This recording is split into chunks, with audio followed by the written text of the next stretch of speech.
estava lendo hoje um livro pela manhã, antes do atendimento. Ele é um livro chamado As 8 Regras do Amor. Ele é do autor Jay Shetty, alguma coisa assim. Ele é um indiano, se eu não me engano. Ele é muito famoso, ele tem podcast, um monte de coisa. E ele fala no livro dele que existem basicamente 5 tipos de amor pelos quais a gente se apaixona. Que é o rebelde, o difícil, o projeto, o galinha e o opulento. Pelo menos foram essas as traduções que a gente teve aqui no Brasil, nesse sentido. Não peguei a versão americana, nem a indiana, muito menos, para saber como é que seria isso no original. E aí, pensando nisso, eu fiquei, cara, mas tá, não gosto muito desses rótulos, porque o que acontece? Você pega lá no livro, ele fala ali o que é cada um e tal, beleza, só que eu penso, cara, como é que eu trago isso pra realidade? Porque no próprio livro ele traz uma versão mais cultural da Índia, uma visão mais religiosa ligada ao hinduísmo e tudo mais. Tanto que eu até fiz um texto sobre isso, né, a questão do karma como algo científico, fiz um texto e fiz ali também um vídeo, o último vídeo que eu fiz, se eu não me engano. E a mesma coisa aconteceu aqui, eu fiquei, cara, o que a gente pode tirar desses 5 tipos de amor, né? Porque, novamente, é legal, faz sentido, mas é aquela coisa assim, tá, dentro da ciência, como é que a gente enxerga isso?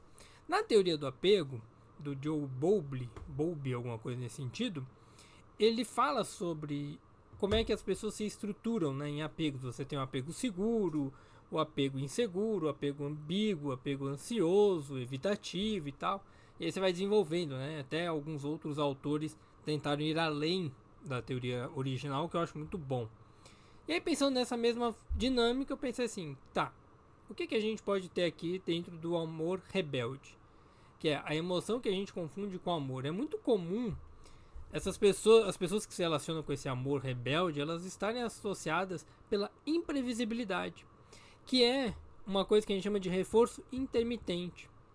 Ou seja, aquele parceiro rebelde que você tem, né, por quem você se aproxima, você se apaixona, ele transgride normas, ele desafia as suas expectativas, ele carrega aquela aura, né, ele farma aquela aura de liberdade, de autonomia, independência e tudo mais. E o Jay ele descreve isso como um tipo de uma das primeiras formas de amor que a gente experimenta, muitas vezes ali na adolescência, o que eu concordo bastante, porque a adolescência é um momento onde está todo mundo querendo se revoltar contra todo mundo, né, contra o sistema ali que eles vieram. E é muito legal, caramba, o cara é rebelde, o cara é não sei o que. E quando você tem alguém que foge dos seus padrões, você tem uma certa atração. Só que aí a gente começa a confundir o que eu sinto, que é um processo de adrenalina, como se fosse uma conexão genuína. E aí quando você pega dentro da neurobiologia, né, você tem uma autora chamada Ellen Fisher, que ela demonstra que o amor romântico, esse amor mais apaixonante, vamos dizer assim, ele ativa todo o nosso sistema dopaminérgico, que está ligado à expectativa, não só a recompensa, mas ao que eu espero das coisas, de uma forma semelhante ao que a gente vê como cocaína, como vícios de modo geral, não só a cocaína, né? A Ellen ela traz essa visão da cocaína. Aí você pensa, caramba, Rafael, então o amor é uma droga? Basicamente é. Em termos neurológicos, neurobiológicos, o comportamento de amar, ele é um comportamento viciante. E aí entra o papel do rebelde. O rebelde, por ter essa imprevisibilidade, o que acontece? Ele está ali presente e às vezes ele some, dá aquela ideia do ghost, né? Ele vai criando um padrão de reforço que a gente chama de padrão de reforço intermitente. Intermitente variável, dependendo da literatura que você pegue. E esse mesmo mecanismo torna a relação muito patológica, que é uma coisa que o Skinner lá em 1938, 37 já falava pra gente. Porque o cérebro vai liberando aquelas doses maiores ali, não só da dopamina, mas vamos pensar nela como um todo, que é hora eu tenho, hora eu não tenho, hora eu tenho, hora eu não tenho, e aí você não sabe o que esperar. E esse é o grande ponto do amor rebelde. Eu nunca sei onde ele está na minha relação. Eu justifico os comportamentos que me magoam, porque, não, mas olha, ele é bom, aquela ideia da relação abusiva que a gente tem. Há muito mais intensidade nas coisas do que intimidade, porque essa pessoa ela não tem intimidade. A gente poderia aqui pensar num estilo de apego evitativo. A relação, ela oscila entre esse momento de euforia e ansiedade. Qual que é a diferença? Euforia aqui é como algo positivo, tá tudo muito bom. E ansiedade é algo como negativo. Eu estou em alerta, eu estou em vigília. E essa ausência cria o que a gente chama de fissura, que é eu quero mais. Eu quero mais. Por isso que Ellen traz a ideia da cocaína. Eu quero mais aquilo ali. Então eu não consigo, eu fico em abstinência, eu quero aquele contato. E aí você se vê perseguido quando há essa ausência, né? Você não é uma pessoa escolhida efetivamente, você só é escolhido ali no sentido de não tem mais aquela presença, eu preciso daquela dosagem ali para me saciar. E aí a gente começa a confundir, isso é muito comum, tá? Isso não é só na adolescência, isso já é na vida adulta também. Confundir intensidade com profundidade. É uma relação que nos faz sentir mais coisas e muitas vezes, mas não é uma relação profunda, ela não é estável. E aí quando você entra numa relação de apego seguro, por exemplo, que é uma relação mais morna, mais tranquila, que você tem previsibilidade, aquilo parece muito chato, muito monótono, porque você está condicionado a uma relação de intensidade com o rebelde.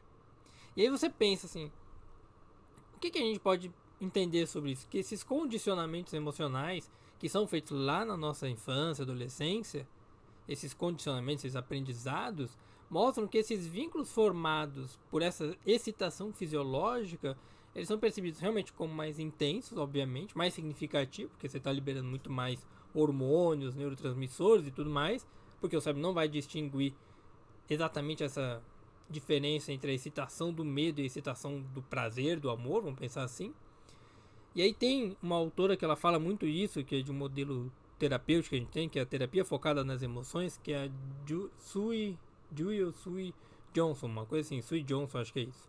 Que ela fala pra gente que os adultos com apego ansioso, eles são particularmente mais vulneráveis a esse tipo de relacionamento, a essas irregularidades que o rebelde oferece. Porque o ansioso, ele precisa, ele tem aquela necessidade de afirmação, de segurança e tudo mais. E quando o rebelde vem e oferece isso, ele fala, caramba, agora eu tenho. Aí eu ativo todo o sistema de apego. E quando ele some, esse sistema também é ativado, só que de uma forma negativa, de forma ameaçadora. E aí eu começo a oscilar. O que eu faço então, Rafael, quando eu encontro alguém que eu tenho essa intensidade, mas eu não tenho profundidade? Como é que eu saio desse tipo de relacionamento? A primeira coisa, isso é uma coisa que eu ensino muito para as minhas clientes, né? Porque é muito comum mulher passar por esse processo. Não que o homem não passe, mas o homem ele consegue se desapegar um pouco mais rápido. Mas a mulher, ela sofre mais. Quando você sentir que essa atração está muito intensa, pausa um pouquinho. Pausa. Ali no seu momento, na sua intimidade, na sua casa, no seu quarto, para um pouco. E nomeia essa química que você está sentindo. Nomeia a relação como algo concreto. Não esse abstracionismo que a gente vive, que é nunca saber o que as coisas de fato são. O que eu estou sentindo aqui? Isso é uma segurança emocional ou é só adrenalina? E aí você começa a escrever um pouquinho, como se fosse um diário de emoções, só que aí você coloca as sensações físicas que você tem. Para que você aprenda a perceber. Esse aprender a perceber é o que a gente chama de interocepção, que é perceber internamente as suas sensações. Ter uma percepção interna do seu organismo. E aí, ao longo do tempo, você vai avaliando com consistência e tudo mais, como é que a relação se desenvolve. Ao invés de você se perguntar assim, quando essa pessoa faz eu me sentir, você troca por essa pessoa é consistente? Essa pessoa, ela é o que eu preciso? Ela aparece quando eu quero, quando eu preciso de fato? Porque o amor saudável, ele é medido por essas ações repetidas no tempo. E não por gestos extraordinários, esporádicos. Isso é uma coisa que o John Gottman traz pra gente na literatura dele. John Gottman é um dos maiores psiquiatras / psicoterapeutas de relacionamento. Que é, eu tenho que ter muito mais consistência do que intensidade. Então essa pessoa ela está aqui todos os dias? Ou ela só me procura quando acontece algo? Que é muito comum. É muito comum nas relações abusivas. Então o primeiro passo é, o que de fato tem a minha relação? O que ela é? Ponto. Depois eu avalio a consistência dessa relação, não a intensidade dela. Não a profundidade também, tá, gente? A consistência. O quanto essa pessoa é presente e que tipo de presença ela gera em mim. Que tipo de sentimentos ela gera em mim também. O segundo é explorar o que que faz você ter atração por essa pessoa? Porque aí você vai entrar a ser um autoterapeuta aqui, que é no sentido de o que que eu tô sentindo aqui? O que que eu aprendi que é o amor? Aprendi que o amor é preciso correr atrás? Ok. O que que são esses comportamentos? O que que gera essa atração? O que que faz eu estar com essa pessoa? E dentro deste processo, que é uma coisa que eu passo muito para não só esse tipo de cliente, mas para vários outros, é praticar o tédio. Praticar a tolerância ao tédio. Algumas abordagens até colocam dessa prática como uma prática espiritual. A gente não precisa entrar nesse mérito, mas aprender a ficar no ócio, aprender a ficar no momento onde você não tem nenhum tipo de estimulação exagerada, nem nada do tipo, a pegar e realmente focar um pouco mais naquilo que você está sentindo, aquilo que está te acontecendo, é muito bom. Saiu uma pesquisa recente que ler livro físico, por exemplo, gera mais aprendizado, mais retenção de aprendizado do que ler no Kindle, no aplicativo, no computador e tal. Por que isso acontece? Porque o papel, ele obriga você a focar naquilo. Diferente da tela. A tela tem um monte de informação. Então, eu consegui me desligar um pouco dessa outra pessoa, ficando no meu próprio tédio, na minha própria convivência, é fundamental. Todos esses passos estarão lá no Substack. Para quem, perdi o passo e tal, vai lá no Substack, tá lá também. Todo o framework, tudo certinho para vocês trabalharem, beleza? O segundo ponto, o segundo tipo que a gente tem, é o difícil. Que é o amor que a gente acredita que podemos desbloquear. Que é meio que aquela pessoa que você quer salvar, né? Muito comum também em alguns relacionamentos abusivos isso acontecer. Você tem ali a pessoa que é inacessível, ela não fala sobre a vida dela, ela não é necessariamente uma pessoa ruim, ela só está embotada, ela não fala sobre os sentimentos. Essa pessoa que tem esse ar misterioso também, diferente do rebelde, que ele é misterioso, mas não por ele não falar as coisas, mas porque ele é porra louca, né? Ele sabe fazer o que ele quiser e foda-se todo mundo. Já o difícil, não, ele não sabe expressar aquilo. E aí a gente fica naquela ideia de que eu tenho que acessar essa pessoa, eu tenho que desbloquear. Essa pessoa difícil, ela pode ser encantadora, inteligente, carinhosa em alguns momentos e tal, ok. Mas ela é incapaz de sustentar uma presença emocional. Ela é incapaz de estar emocionalmente envolvida com você. Então ela ainda está dentro de um estilo de apego evitativo, nesse sentido, se a gente fosse pegar a teoria do apego, que eu acho que é um grande ponto que a gente esquece, assim. O que é o evitativo? É a pessoa que ela não consegue ter intimidade. O parceiro difícil é aquela pessoa que você precisa trabalhar o tempo inteiro para poder conquistar o mínimo dela. Tudo é muito difícil com ela. Tudo é muito complicado. O estilo de apego evitativo, ou evitante nesse sentido, ele valoriza muito a própria autonomia. Aquela pessoa que ela não quer sentir que ela tem alguma dependência, alguma coisa nesse sentido. Ela tá ali. Para ela é muito desconfortável ser vulnerável. Então, quando a pessoa tem um estilo de apego ansioso, ela vai ter uma reação mais de precisar estar próximo dessa pessoa, evitativa. Então ela vai ficar muito explosiva, ela vai ficar muito em cima, sufoca. E essas duas pessoas, o ansioso e o evitativo, eles se encontram muito nas relações. E aí você tem uma dança, uma relação, vamos pensar assim, que é muito ruim. Ela não é uma dança saudável. Tipo, um persegue e o outro foge. E aí fica essa relação inalcançável. Você sente que nunca é o suficiente para essa pessoa. As conversas emocionais, elas terminam numa grande frustração. Não há, geralmente, né, há mais esperança de mudança do que a realidade em si. Que é uma coisa muito ruim. Porque você vive no mundo da expectativa e não da realidade concreta. A pessoa difícil, ela recua o tempo inteiro quando você se abre. Você interpreta as migalhas afetivas que ela tem como um grande progresso, mas não é. Muitas vezes não é progresso. E você vai se adaptando quem você é para estar naquela relação. E aí o que acontece? Você se anula.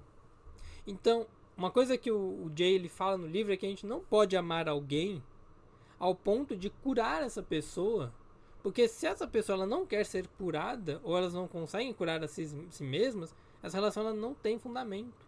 O amor ele não é uma ferramenta de transformação do outro. Ele é um espelho.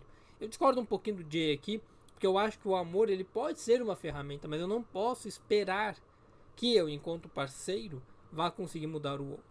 O outro ele precisa querer mudar, ele precisa ter uma necessidade de mudança.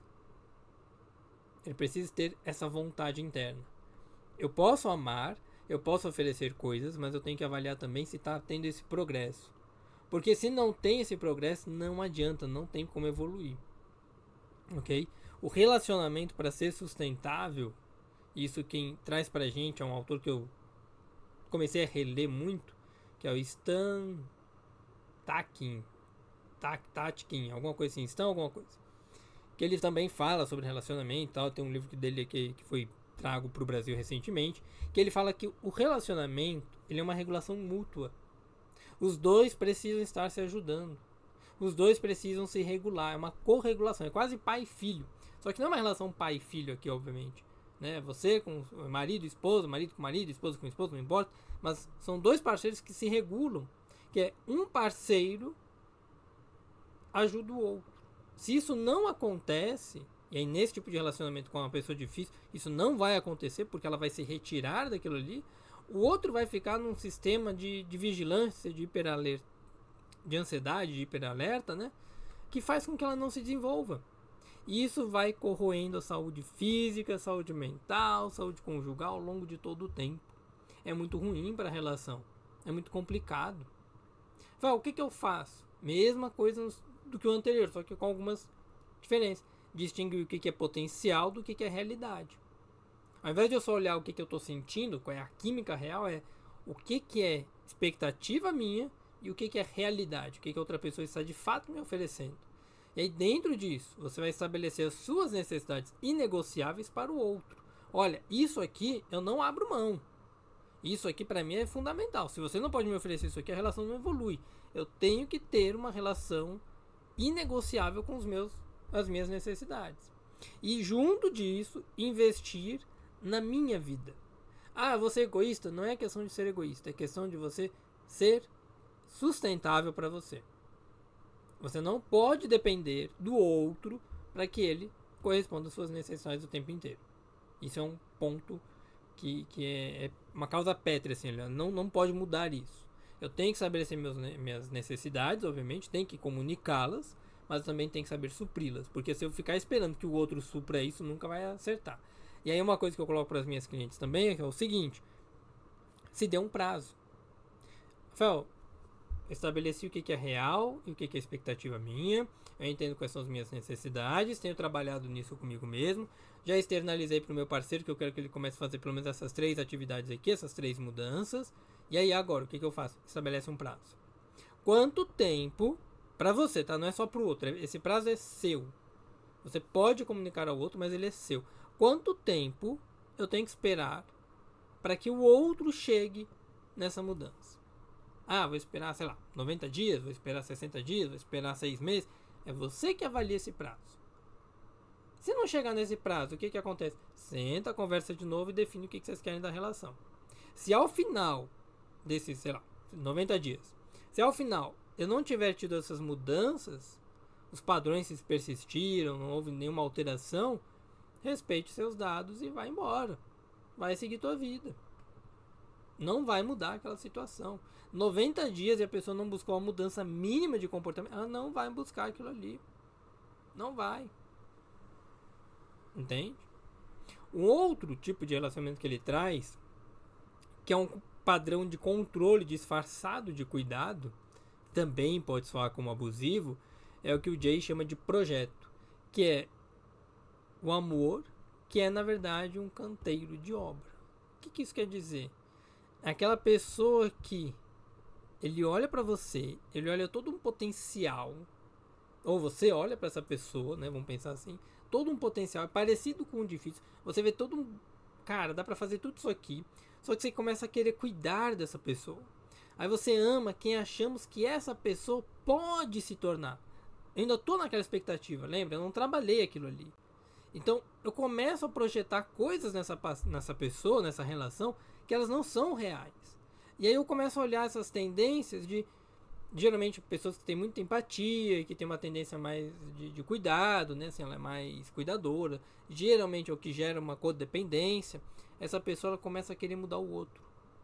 E aí, ela se frustra, porque essa mudança não acontece. Tem um livro chamado A Dança da Raiva, acho que é a Dança da Raiva e a Dança do Medo. Eu não vou lembrar o nome da autora. Que também é sobre relacionamento. É um livro antigo e tal, acho que já está meio datado com algumas coisas, mas ele tem um ponto interessante que é: a maioria das pessoas entram em relações que reforçam os papéis mais rígidos que ela tem. Eu entro em uma relação que reforça tudo aquilo que eu tenho de papel natural meu.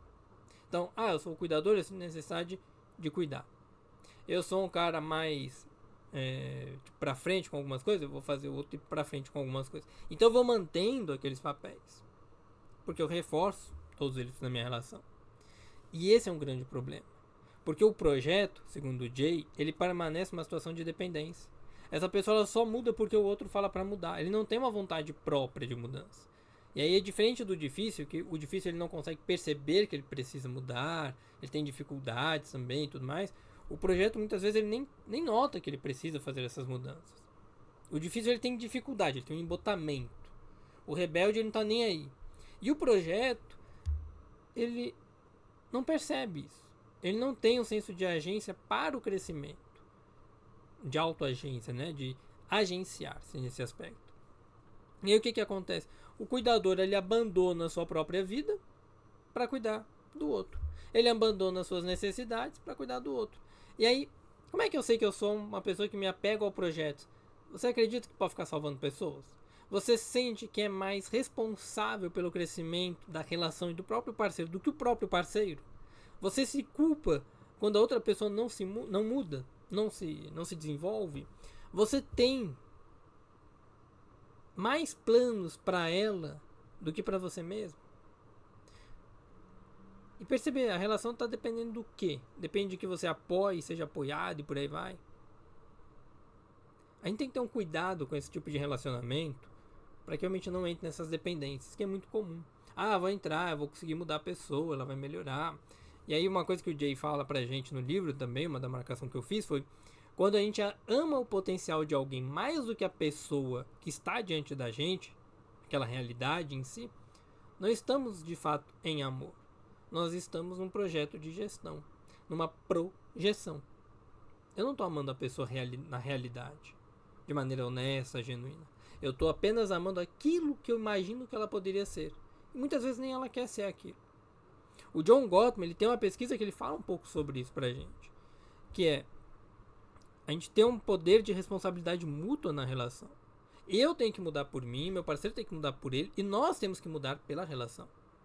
As relações onde um parceiro ele assume funções quase parentais sobre o outro, ela não vai desenvolver. Mas é um cuidado, é um carinho, é porque eu amo. Cara, não, você está entrando numa relação de desequilíbrio, numa relação ruim. E aquilo não fará você se desenvolver.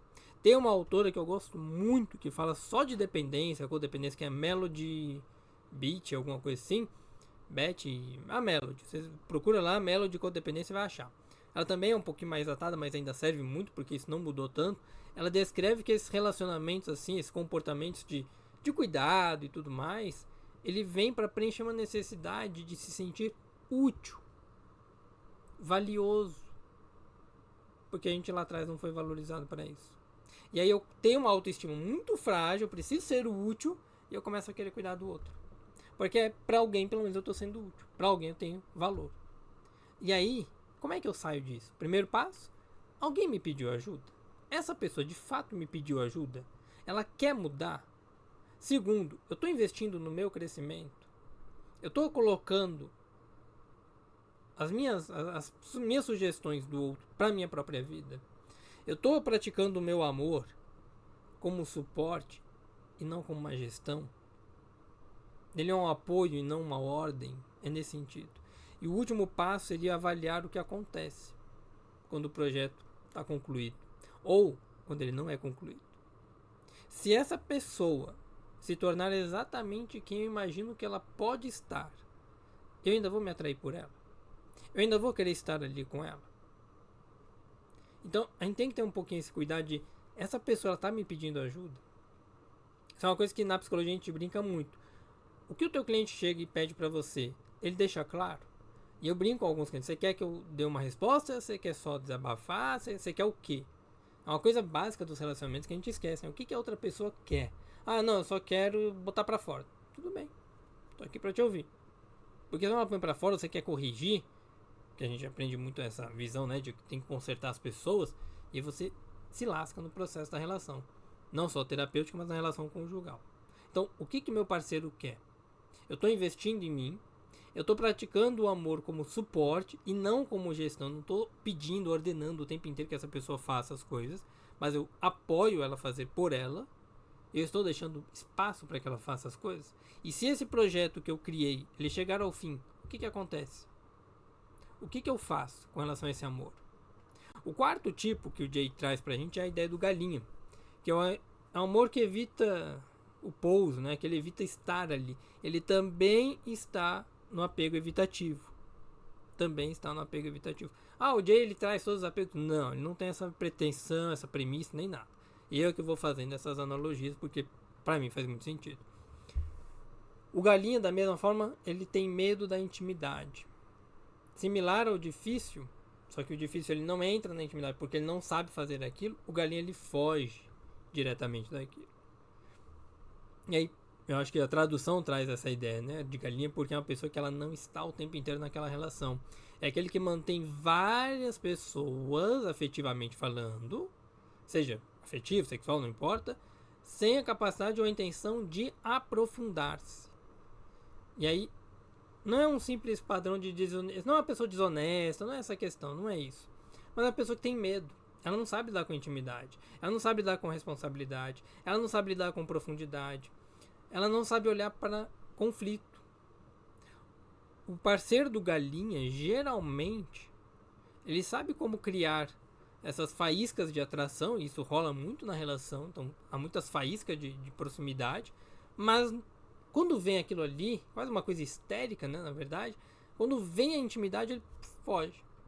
Quando exige mais vulnerabilidade, mais conflito no sentido de você trocar ideias e tudo mais, ele foge. E esses três ingredientes, a ausência de profundidade, conflito e a ausência de crescimento, faz com que você identifique aquela relação como uma coisa insustentável. Não vai ter uma relação saudável ali dentro. Não vai. Nossa, mas pô, e aí, o que eu faço? Você começa a avaliar isso. Essa pessoa, ela tá realmente disponível? Ela tá disposta? Não. Então, primeiro alerta. Existe muita ambiguidade intencional sobre o status da relação. Hora tá, hora não. Ah, não, a gente é namorado, mas não tem comportamento de namoro. Não, a gente tá junto, mas não está junto, não está conectado. O que tá acontecendo? A intimidade física existe, mas ela não é emocional. O compromisso é sempre lá na frente, não aqui. E ele é evitado quando acontece. Ele é deixado de lado. E aí você pode sentir que você está competindo com outras coisas. Não é necessariamente outras pessoas apenas. Outras coisas na vida dessa pessoa. É a pessoa que está sempre no trabalho. É a pessoa que está sempre focada na família. Esses dias eu estava vendo uns reels que as mulheres brincando assim, né? De, por que eu tô solteiro e tal. E a mulher soltou um áudio assim do cara. Não, porque, pô, moro com a minha mãe e tal, não sei o que. O cara de 30 e poucos anos levou a mãe pro date. Eu falei, caramba, tipo, esse cara não tá disponível pra relação. E depois você tem uma conversa séria, ela some, ela espana, ela voa. Porque o verdadeiro desafio que a gente tem não é o amar mais de uma pessoa. Isso aí acontece, tal, tudo bem, é capaz, a gente pode ter isso. Eu posso amar várias pessoas, não necessariamente eu vou ter o mesmo desejo por todas, mas profundamente, intimamente, eu consigo estar conectado com elas. Eu consigo estar ali associado àquela pessoa. Eu consigo me entregar. O galinha não consegue fazer isso. Ele não consegue se entregar a uma única pessoa. Quem dirá a várias. Então, o galinha ele tem um apego muito desorganizado. Ora ele é evitativo, ora ele é ansioso. Ora ele é evitativo, ora ele é ansioso. ou desorientado, ou ambíguo, né? Dependendo da tradução. E isso é um grande ponto que a gente tem de olhar para as relações. Como é que essa pessoa está se relacionando comigo? Porque o perfil do galinha, nesse sentido, ele vai se manifestar com esse comportamento até do poliamor, muitas vezes. De poliamor não ético, ok? Vamos diferenciar aqui. O que é o poliamor ético? Há consenso, há regras, há estruturação, todo mundo está de acordo, todo mundo tem noção. Ok. O poliamor não ético, ele não tem consentimento entre os parceiros, ninguém sabe de ninguém. Os relacionamentos são paralelos o tempo inteiro. Existe uma incapacidade de comprometimento, então de afeição, afetuação ali na relação. E aí, quando você começa a olhar algumas outras teorias da psicologia, por exemplo, uma que eu gosto muito, que é da autodeterminação, você percebe que esses padrões do galinha, eles geralmente ocultam a necessidade de autonomia, que essa pessoa não sabe satisfazer dentro de um vínculo seguro. Então ela tem que se sentir autônoma, e para isso ela não quer depender de alguém. É parecido com o rebelde, parecido com o difícil, porque tanto o rebelde quanto o difícil também são apegos evitativos ou ambíguos, se a gente for botar numa tradução. Entende? Então são coisas que a gente tem que ter um cuidado. Fel, me percebi numa relação com galinha, o que eu tenho que fazer? Definir o que você quer. Esse ponto de definição do que você quer, ele é fundamental. É a sua necessidade. E comunique. Não negocie a sua necessidade de ser exclusiva, se isso for algo importante. E geralmente vai ser. Se você é o galinha da relação, explorar o seu medo. Pô, o que está acontecendo? Se você não é o galinha, o que eu espero dessa pessoa? O que ela pode me oferecer? E aí dentro desse relacionamento eu vou praticando pequenos atos de profundidade. Pequenos pontos de intimidade. Para além da vida sexual, que é um tipo de intimidade, ok, eu vou para o aspecto mais afetivo, mais familiar, mais pessoal. Eu vou contar algo realmente interno sobre a minha vida, sobre si, sobre um amigo, sobre uma situação que eu vivi. E eu vou desenvolvendo. E aí uma sugestão que eu dou para as minhas clientes é: se ao longo de, 30, 60 dias fazendo esses pequenos movimentos, você não vê uma evolução na relação, sai. Porque essa confiança na relação, ela se constrói tal qual um músculo. Você vai lá na academia, malha e pronto. Né? Se alimenta bem, dorme bem, tal, ok. A relação, ela também desenvolve isso. Eu preciso treinar essas dosagens, treinar essas musculaturas, essas habilidades. Se eu não faço isso, eu não tenho como evoluir. Eu não tenho como chegar onde eu quero. A relação não tem como chegar onde precisa chegar. Eu preciso que essas intimidades aconteçam. Se elas não acontecem, o amor não vai se sustentar. Ah, o sexo é muito bom, é intenso, é legal, é prazeroso. É, mas não tem intimidade. Não tem compromisso. Não tem respeito às necessidades um do outro. Não tem explicitude sobre essas próprias necessidades. E a gente tem que estar atento a isso. E por último, nós temos o opulento, que é o amor que confunde valor com preço. Como assim, Rafael? É um padrão de amor condicionado a status. Ele não é um amor genuíno. Ele é buscado ou permanecido por razões de status, de segurança financeira. Ele é uma relação de codependência nesse sentido, porque você tem a busca do status, da segurança financeira, do prestígio, da aparência. Não acho que seja uma coisa ruim necessariamente, mas assim, quando você começa a colocar muita ganância numa questão afetiva, você tem a imersão de muitas inseguranças. Inseguranças econômicas, inseguranças afetivas, sociais e por aí vai. Então, o que faz eu estar com essa pessoa? Porque, sabe aquela ideia de eu preciso de um provedor? Essa insegurança econômica que a gente vive faz com que eu busque esse provedor. E eu aceite qualquer coisa. O medo da escassez, ou a baixa autoestima e por aí vai, faz com que eu busque qualquer coisa. E essa relação faz com que a gente fique dependente. Porque eu estou dependendo de algo externo. Por isso que é uma relação opulente. É uma relação de status. Não uma relação genuína. Tem um livro que eu gosto muito, que ele é antigo, que ele é do Erich Fromm, que ele se chama Arte de Amar. Se não me engano, acho que essa é a tradução dele. li lá na faculdade, então a gente tem que ler alguns autores diferentes nesse sentido. E, foi um livro que me fez interessar um pouco pela relação de casais e tudo mais, né? Pela terapia familiar e tudo mais. E o que ele fala assim? Ele distingue que o amor, ele pode, como modo de ser, né? O amor como o ato de existir, ele pode ser um ato ativo, generativo, que é, eu tenho a quem dar, eu tenho algo a dar para as pessoas, ou um amor como posse, onde o parceiro ele é buscado como recurso. Então eu tenho o amor pela existência do amor, vamos pensar assim, que é um amor ativo, ou um amor como posse, como algo que eu conquisto. O amor opulente, nesse sentido, ele é essencialmente essa segunda visão. Ele é um amor de posse. Ele é uma forma de relacionamento de transição, transacional. Ele não é uma relação permanente. Ela não é uma relação pela relação. Por isso que ela não é genuína. Ela é uma transição. Eu estou com essa pessoa porque ela é bonita. Eu estou com essa pessoa porque ela tem um status. É tipo aquele cara que a mulher engravida, ela fica feia, ele vai embora. A mulher ficou doente, ele vai embora. O amor é transição. Ele não é um amor pelo amor em si, pelo real. Ele é um amor não só projetado, mas esperado dentro de um contexto ou de um conforme social. E aí o que acontece? Eu não tenho nenhum nível de segurança nessa relação.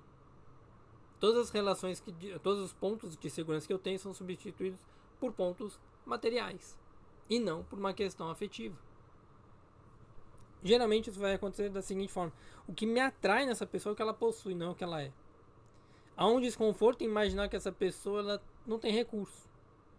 Existe um processo de suprimir necessidades emocionais para manter a relação. Eu tenho insegurança. Isso acontece com algumas mulheres também. Ela tá numa relação com um cara, o cara coloca ela como dependente ali e tal, ela fica submissa. Esse cara começa a trabalhar e começa a mandar na vida dela. E ela perde todas as habilidades profissionais e ela não sabe fazer mais dinheiro. E ela está numa relação de dependência. Ponto. O que acontece? É melhor eu continuar aqui, porque aqui pelo menos eu tenho casa, eu tenho comida e tal, mas eu não sou feliz. E essa pessoa não sai dessa relação. Não porque ela não quer de fato, mas porque ela não sabe mais fazer o resto para poder se desenvolver. Então eu me sinto mais seguro nesta relação, mesmo que eu não me sinta amado. E eu fico numa relação de dependência. Eu uso os recursos, ou essa pessoa, né, que está acima de mim, ela usa os recursos para me controlar. A admiração que eu tenho, vamos pensar uma admiração social, ela não é pelo que a pessoa de fato é, mas pelo que ela representa. Enfim. E esse amor, que precisa ser sempre uma vitrine, que é uma coisa que a gente vê muito hoje com o Instagram, aqueles amor de fachada e tal, principalmente influenciadores, celebridades, ele, para ser validado, ele não é um amor. Porque o amor não precisa dessa validação externa. Ele precisa ser algo positivo para você. Ele é um arranjo. Esse amor de vitrine, ele nada mais é do que um arranjo. E esse arranjo, ele dura enquanto os termos de compromisso ou do contrato são mantidos. Enfim. É um arranjo social.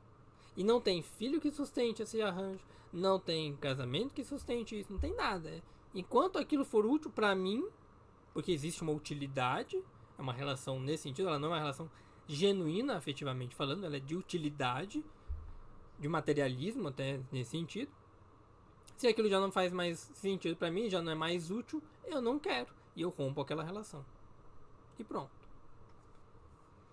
Similar ao que eu falei da autodeterminação anteriormente, eu preciso dessa regulação. Só que essa regulação não acontece entre os pares. Ela acontece pelo externo, pelo que essa pessoa me oferece. Se ela não pode me oferecer mais esse benefício, eu não quero mais. E eu saio. Quando eu tenho, é similar até o que acontece com galinha, quando eu tenho outros tipos de afetos que me oferecem aquilo que essa pessoa aqui está me oferecendo, eu corto com ela, é muito mais fácil. É muito mais fácil.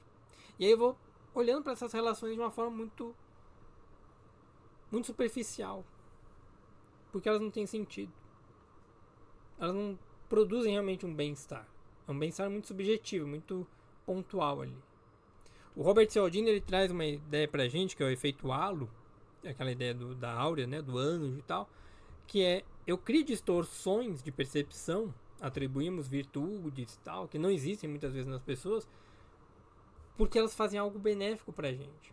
Ou por associações, a pessoa que tem dinheiro, pessoa que é rica, que tem status. Então eu pego uma característica isolada e atribuo aquilo como positivo para o todo.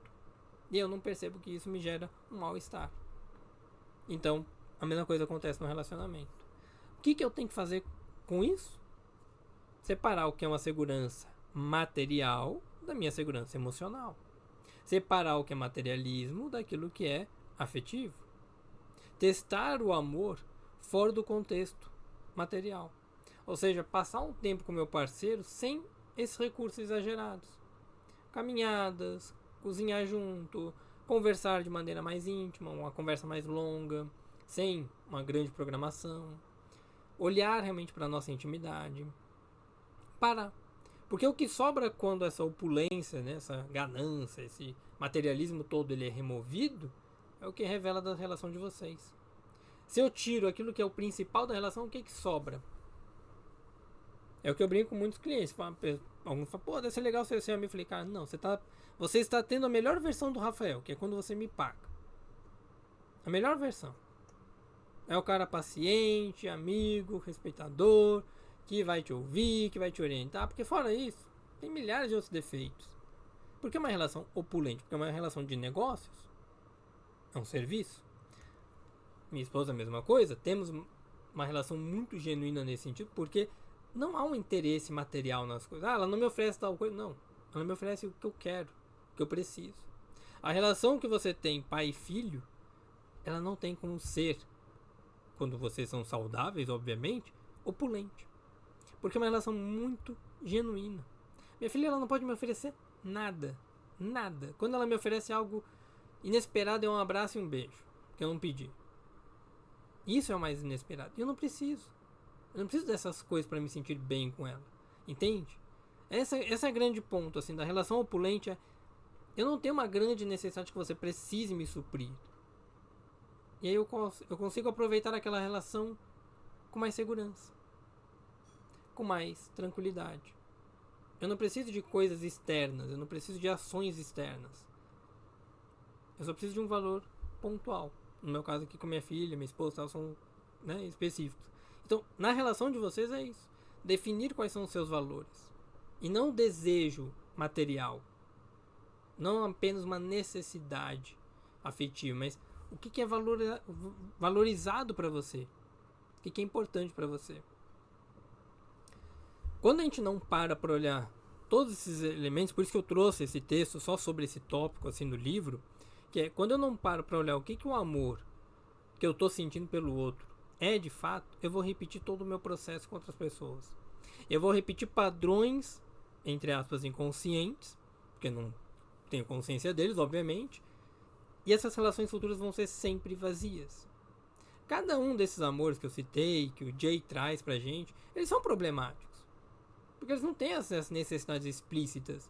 Mas quando eu olho para essas relações, quando eu discuto com meu namorado, meu parceiro, sobre relacionamento, quando eu começo a criar conexões reais naquilo ali, fica tudo mais fácil.